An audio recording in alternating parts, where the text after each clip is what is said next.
Hi friends. నిన్న Annapurni foods అని video చేశాను కదా, బిజినెస్ స్టార్ట్ చేశామని. తెలుగు ట్రెడిషనల్ వంటలు.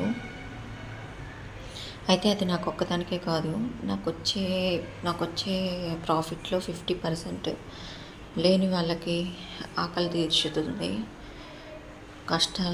కష్టాన్ని ఓల్డేజ్ హోమ్ వాళ్ళకి చిన్నపిల్లలకి వాళ్ళ కష్టాన్ని దూరం చేస్తుంది. So please support to all and order చేయండి. Thank you for watching.